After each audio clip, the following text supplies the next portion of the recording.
வணக்கம் மக்களே, welcome to Radha's world. இன்னைக்கு ரொம்பவும் ஒரு 1000 வருடங்கள் பழமையான ஒரு கோயிலுக்கு தான் நம்ம போக போறோம். இது எங்க இருக்குன்னா மாடம்பாக்கம். இது செங்கல்பட்டு மாவட்டம்.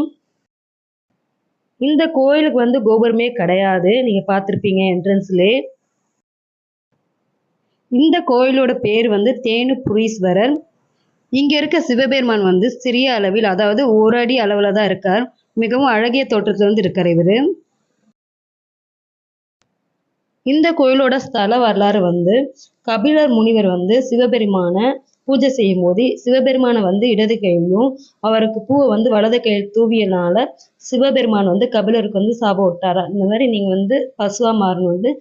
அவர் பசுவா பிறப்பெடுத்து திருப்பியும் இந்த கோயில்ல அவர் சிவபெருமான வழிபட்டு முக்தி பெற்றார்னு சொல்றாங்க. இந்த கோயில்ல தேனுகாம்பாள் தெற்கு நோக்கி இருக்காங்க. இவங்களோட கருவறையை சுற்றி ஒரு 5 அம்மன்கள் வடிவமைக்கப்பட்டுள்ளது.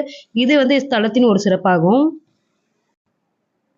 சிவனுக்கு நந்தி முதலாக வாகனமாக அமைத்த ஸ்தலமா இது. கபிலர் முனிவர் காமதேனு ரூபத்துல இங்க சிவனை வழிபட்டு முக்தி அடைந்தனால இந்த சுயம்புலிங்கத்துல நம்ம தரிசிக்கும் போது நம்ம பிறவி பலன் அடையலாமா. இந்த கோயிலோட முழு வரலாறுமே அந்த கோயில்ல அங்க ஒரு பெரிய பேனர்ல போட்டிருக்காங்க. நீங்க போனீங்கன்னா அங்கேயே படிச்சு தெரிஞ்சுக்கலாம். இந்த கோயில்ல முருகர் வள்ளி தேவயானியோட காட்சி அளிக்கிறாரு. இந்த கோயில்ல இருக்க முருகருக்கு அருணகிரிநாதர் திருப்புகழ் பாடியிருக்காரு. இந்த கோவில்ல ஒவ்வொரு தூண்களிலும் சிற்பங்கள் ரொம்ப அழகா செதுக்கியிருக்காங்க.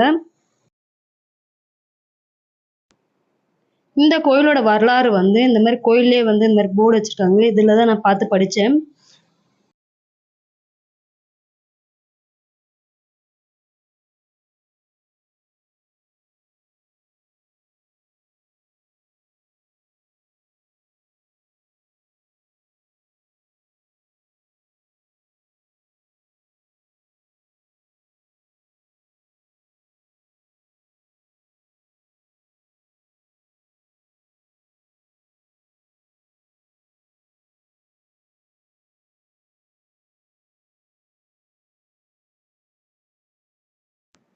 நாங்க இந்த கோயிலுக்கு மதியம் ஒரு 11 மணி அளவுல போயிருந்தோம்.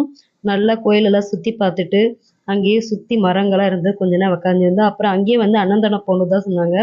அதனால அங்கேயே 12 மணிக்கு சாப்பாடையும் சாப்பிட்டுட்டு வீட்டுக்கு கிளம்பிட்டோம். கோயிலுக்கு பக்கத்துலயே நல்ல ஒரு பெரிய குளம் இருக்கு. இந்த கோயில் பக்கத்துலயே சித்தர் பீடமும் இருக்கு. அமாவாசை பௌர்ணமிக்கு ரொம்ப விசேஷமா இருக்குமா சொன்னாங்க.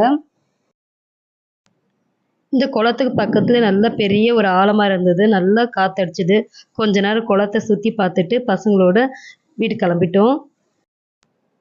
என்னோட வீடியோ உங்களுக்கு பிடிச்சிருந்தா லைக் பண்ணுங்க. உங்க கருத்துக்களை கமெண்ட் பாக்ஸ்ல சொல்லுங்க. இதே மாதிரி இன்னொரு வீடியோல பார்க்கலாம். தேங்க்யூ, நன்றி.